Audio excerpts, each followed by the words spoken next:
Class fifth. आज हम आपका हिंदी रीडर का चैप्टर 8 गुस्से का अंत ये पढ़ने जा रहे हैं। बेटे, गुस्सा आपको पता ही है, जब हमारे कोई भी बात हमारे मन मुताबिक नहीं होती है तो गुस्सा आ जाता है हमें। आप लोगों को भी आता है और गुस्से के कारण आप कई बार टीचर से पिट भी जाते हैं। जब आप लोग कहना नहीं मानते हैं, पेरेंट्स से भी पिटाई खा लेते हैं, या आप लोग अपने छोटे बहन भाइयों पर भी अपना गुस्सा निकाल देते हैं, या आप लोगों की कभी मन मुताबिक कोई इच्छा पूरी नहीं होती है तो आप पेरेंट्स पे भी गुस्सा निकालते हैं, मीन्स उनसे रूठ जाते हैं। तो आज हम इसी से रिलेटेड एक स्टोरी पढ़ने जा रहे हैं। बेटे, इसमें बताया गया है एक बच्चा था 10 साल का अभिनव। उसे बहुत ही गुस्सा आता था। गुस्से में कभी भी वो किसी को भी बुरा भला कह देता था और इसी गंदी आदत के कारण ही उसके जो आस पड़ोस के लोग थे उनके घर में शिकायत करने आते थे। उसका झगड़ा कभी किसी से हो जाता, कभी वह पीट कर आता, कभी वह किसी को पीट देता। तो ये जो है सिलसिला ख़त्म ही नहीं होता और स्कूल से भी अब शिकायतें आने लगी थी। माता पिता जो है बड़े प्यार से उसको समझाते, कभी डांटते भी, बट उस पर कोई असर नहीं होता। वे अभिनव की इस आदत से बहुत ही परेशान थे। समझ में नहीं आ रहा था कि वो लोग क्या करें। एक दिन की बात है, अभिनव की जो माँ थी वो बैठी थी चिंता में, ऐसी सोच रही थी कि आखिर मैं अपने बेटे को कैसे सुधारूं, कैसे उसका गुस्सा ख़त्म करूं। तो अचानक उसको एक तरकीब आई, आइडिया सूझा उसको, और उसने वह सोचने लगी कि भाई जब मान लो कि कोई हमें गुस्सा आता है और हम दूसरे काम में लग जाएं उसी समय, तो हम वो पहले वाली चीज़ भूल जाते हैं और गुस्सा शांत हो जाता है। अगर हम ध्यान कहीं और लगाते हैं तो गुस्सा तभी हमारा शांत होगा जब हम ध्यान कहीं और लगाएंगे।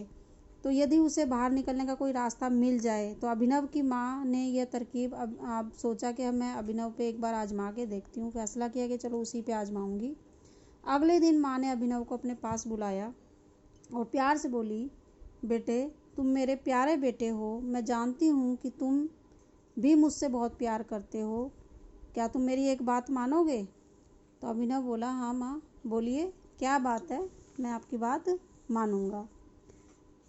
तो माँ बोली, बेटा, तुम्हारे गुस्से से तुम्हारा कितना नुकसान हो रहा है, तुम्हारे दोस्त कितने कम रह गए हैं, स्कूल से भी आए दिन शिकायतें आती रहती हैं। तब वह बोला, माँ, मैं तो अपनी तरफ से गुस्सा रोकने की बहुत कोशिश करता हूँ, पर मैं क्या करूँ, जब गुस्सा आता है तो मुझे पता ही नहीं होता कि मैं क्या कर रहा हूँ, और मैं एकदम उस समय मजबूर हो जाता हूँ, विवश हो जाता हूँ। तब माँ ने अभिनव को अपने पास बिठाते हुए कहा कि मैं जानती हूँ बेटे, लेकिन मेरे पास इसका एक उपाय है। तो अभिनव बोला, हाँ क्या है माँ? पूछा उसने, बताइए क्या उपाय है। तब माँ ने उसे समझाते हुए कहा कि अब से तुम्हें जब भी गुस्सा आए और तुम आपे से बाहर होने लगे, तुम्हें लगे कि भाई अब तुम्हें कुछ समझ में नहीं आ रहा, कंट्रोल में ना रहो तुम अपने आप में ही, तो तुम घर के बाहर वाली दीवार पर जाकर ना, जब भी तुम्हें गुस्सा आए तभी एक कील ठोक देना। ऐसा करने से हो सकता है तुम्हें थोड़ी सहायता मिले, हेल्प हो तुम्हारी। तो अभिनव को ये हैरानी हुई कि भाई माँ क्या मुझे ये सलाह दे रही हैं, पर वो मान गया माँ की बात। अगली बार जब उसे गुस्सा आया तो उसने वही किया जो माँ ने कहा था। अब कुछ दिन ऐसे ही बीत गए, जब भी गुस्सा आता वो दीवार में कील ठोक देता। उसकी मम्मी ने उसको कील दे ही रखी थी। अब धीरे धीरे कुछ दिनों तक उसने सारी कील ठोक दी। धीरे धीरे धीरे जब ये सिलसिला चलता गया तो अभिनव को दीवार में कील ठोकने के बदले अपने गुस्से पर काबू पाना ज़्यादा आसान लगने लगा, उसको कंट्रोल होने लगा। तब एक दिन ऐसा भी आया कि उसने दीवार में कीलें ठोकनी एकदम बंद कर दी। अब उसने ये बात जाकर अपनी माँ को बताई तो माँ बड़ी खुश हुई और बोली, बेटा, मैं तुमसे बहुत खुश हूँ, तुम बहुत समझदार हो गए हो, मगर अब एक काम और कर दो। तुमने जितनी कीलें दीवार में ठोकी है ना, उन्हें रोज़ एक एक करके उखाड़ दो। जिस तरह से एक एक दिन तुमने जब भी गुस्सा आया उसको किया है, अब तुम उसको उखाड़ दो।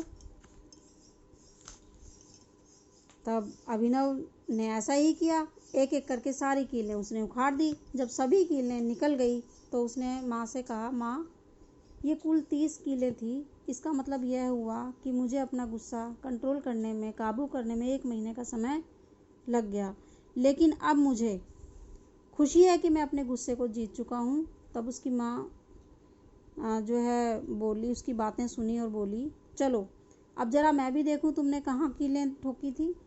तब वह माँ को उस जगह पर ले गया जहाँ उसने कीलें ठोकी थी। दीवार की ओर देखते हुए माँ बोली, देखो बेटा, जहाँ जहाँ तुमने कीलें निकाली हैं, जहाँ से भी निकाली हैं ठोकर, वहाँ वहाँ देखो सुराग हो गए हैं। और ये सुराग, निशान कितने भद्दे लगने लगे हैं दीवार पे, दीवार अच्छी नहीं लग रही है। तब अभिनव ने जो है शर्म से अपनी गर्दन झुका ली। माँ ने फिर कहा कि बच्चे, ये दीवार तो मरम्मत के बाद ठीक हो जाएगी, लेकिन जब हम गुस्से में किसी को अपशब्द बोलते हैं तो दुख पहुंचता है उससे, और दुख के घाव कभी नहीं भरते। हथियार से लगे घाव भले ही दवाई लगाने से ठीक हो जाए, लेकिन अपशब्द या बुरे व्यवहार से हृदय पर लगी चोटें कभी ठीक नहीं होती। वे चोटें हमेशा ही दुख देती हैं। तब अभिनव को माँ की बात समझ में आ गई और उसने तय किया कि अब ज़िंदगी में जो है कभी दोबारा गुस्सा नहीं करेगा और किसी को बुरे शब्दों से चोट यानी कि दुख नहीं पहुँचाएगा। तो बेटे, आप लोगों ने भी इसे सीख ली है कि बिना मतलब जो है हमें इतना गुस्सा नहीं करना चाहिए कि किसी को ठेस पहुँचे। थैंक यू बेटा।